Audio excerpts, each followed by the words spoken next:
Hello, हाय, good afternoon. कसे आहात तुम्ही सगळे? ठीक आहात ना?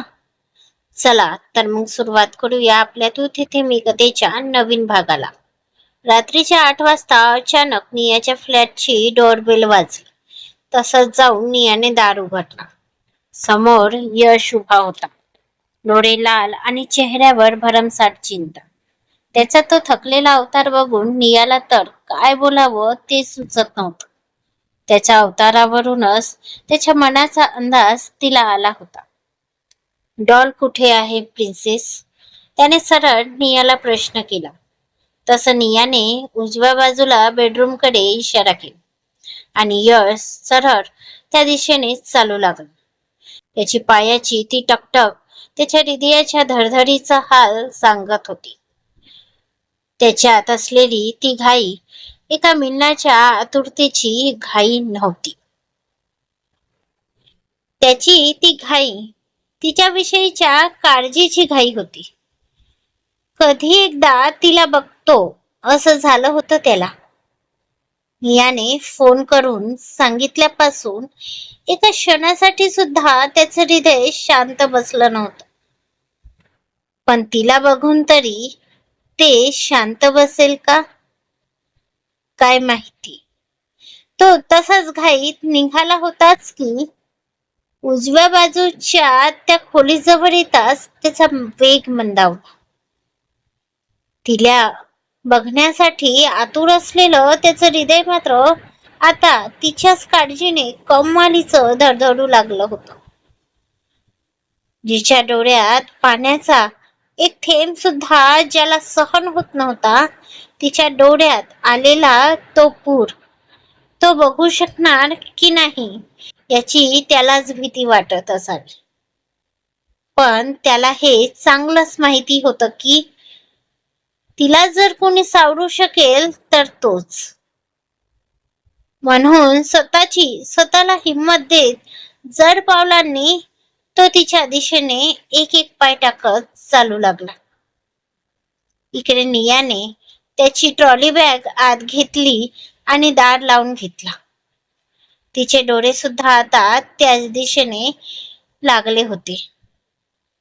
इकडे यश जसा त्या बेडरूमच्या दाराशी पोहोचला, समोर बघून त्याच्या हृदयात धस्स झाला. त्याच्या काळजात वेदनेची एक कर उठली. समोर त्याची डॉल अजूनही शून्यात हरवली होती. नेहमी ताज्या फुलासारखा असणारा तिचा चेहरा निस्तेज आणि कोमेजला होता.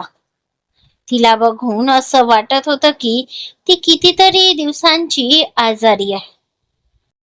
पण जिथे मनच दुःखाने भरलं असेल तिथे चेहऱ्यावर हसू तरी कसं असेल, नाही का? तिला तसं बघून यशचे हृदय हजारो तुकड्यात तुटत होतं. तिला तसं बघून त्याच्या हृदयात असंख्य सुया टोचाव्या अशा वेदना होत होत्या. आणि नाही म्हटलं तरी त्याचे डोळे आपोआप दुःखाने वाहू लागले होते. जणू तिचंच दुःख ते सांगू पाहत होते. डॉल, बच्चा, एक हळूवार पण तितकीच प्रेमळ अशी साद सियाच्या कानी पोहोचली. आणि आतापर्यंत शून्यात हरवलेली तिने हळूच आपली मान त्या आवाजाच्या दिशेने वळवली. तर दारात त्याला आपल्या अहोंना बघून तिचे अश्रू पुन्हा एकदा बांध तोडून वाहू लागले. तसा डोंट क्राय माय लव्ह म्हणत यश लगेच तिच्या जवळ धावून गेला आणि त्याने तिला घट्ट मिठीत घेतली. सिया सुद्धा यशच्या मिठीत हुमसून रडू लागली. तिचं मिठी तर होती तिचा सर्वात मोठा आधार. हेच मजबूत बाहू तर होते ज्यावर ती आपल्या दुःखाचं सगळं ओझं टाकून पडायची. तिच्या हक्काचं हे घर म्हणजे त्याचं हृदय. भलेही त्या मोठ्या वाड्यातून तिला काढून टाकलं, याचं दुःख तिला नव्हतंच कधी. तिला फक्त त्याच्या हृदयातून निघण्याची भीती होती. कारण त्याच्याशिवाय आता तिचं जगणंच काय, तर श्वास घेणं सुद्धा अवघड होतं. सिया यशला बिलगून आणखी आणखी डरत हुमसत होती. तर यश तिला सावरण्याचा प्रयत्न करत होता. त्याची डॉल आतून किती खचली आहे हे त्याला तिच्या रडण्यानेच समजून येत होत.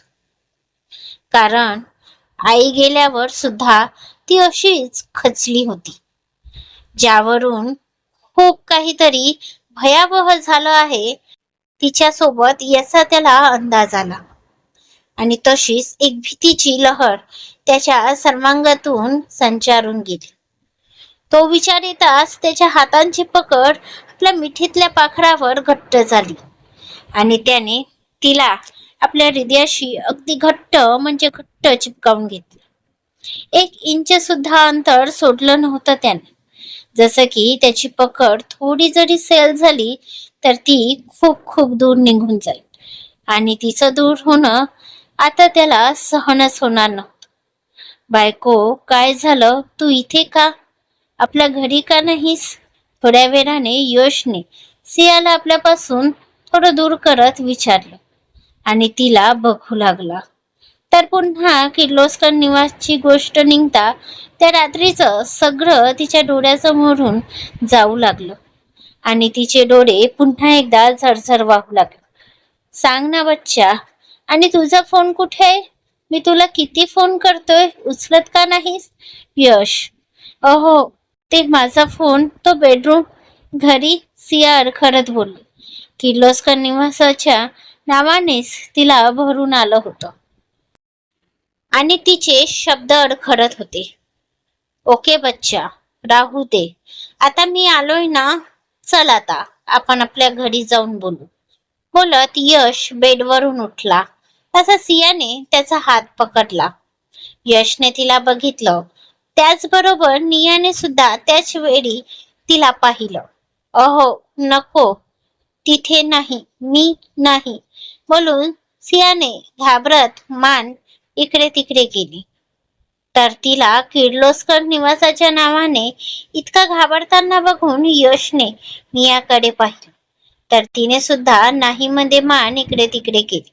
म्हणजे मला यातलं काहीच माहिती नाही असंच ती यशला सांगत होती. तसा यश पुन्हा सियाजवळ बसला. बायको, नक्की काय झालं आहे तिथे? तू अशी का घाबरत आहेस? यश तिला घाबरताना बघून थोडं जोर देऊन बोलला. तसे सियाची पकड त्याच्या हातावर घट्ट झाली, इतकी की आता तिची नखं त्याच्या हातात रुतत होती. पण यशला त्याची पर्वा नव्हती. त्याला फक्त आपल्या डॉलच्या भीतीमागचं कारण जाणून घ्यायचं होतं. हे बघ बाळा, जे काही असेल ते सांग, घाबरू नकोस, यशने सियाचा चेहरा ओंजरीत घेत म्हणाला. तशी सिया त्याला बघू लागली. तिचे डोळे पुन्हा पाण्याने तुडुंब भरून आले. तिने हळूच याच्या हातातून आपला चेहरा सोडविला आणि त्याच्या हातावर आपल्या हाताची पकड घट्ट केली आणि हळूच दीर्घ श्वास भरत स्वतःला शांत करून घेतलं. आपली पूर्ण हिम्मत एकवटून तिने अहो असा त्याला आवाज दिला. तसे त्याचे कान तिच्या आवाजाकडे टकरावले आणि सियाने सगळं सांगायला सुरुवात केली. त्यासोबतच तिच्या अश्रूंची धार पुन्हा वाहू लागली आणि इकडे यशच्या चेहऱ्यावरचे भाव बदलू लागले. जिथे आतापर्यंत काळजी आणि चिंतेचे सौम्य भाव होते, तिथे आता राग दाटून येऊ लागला. रागात त्याचा चेहरा अगदी लालबुंद झाला होता.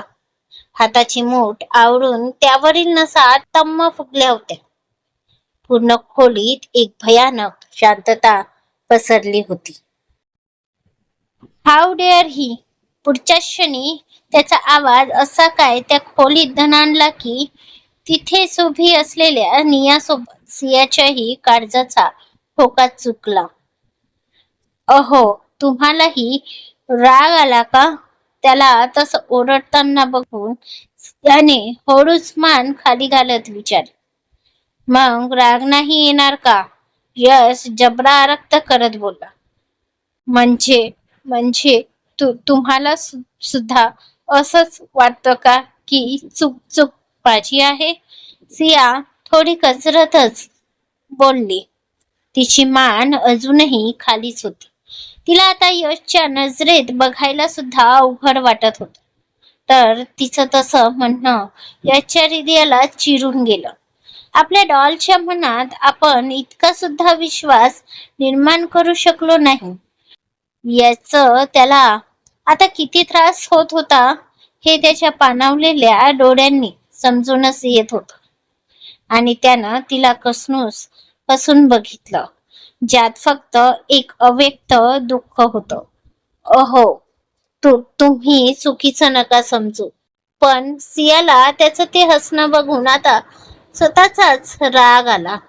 बायको, यशने तिला आवाज दिला. तो आवाज इतका हळवा होता की सियाच्या हृदयाला भेदून गेला. बायको, तुला अजूनही माझ्यावर ट्रस्ट नाही? तिच्या अविश्वासाने यश कोलमडून गेला.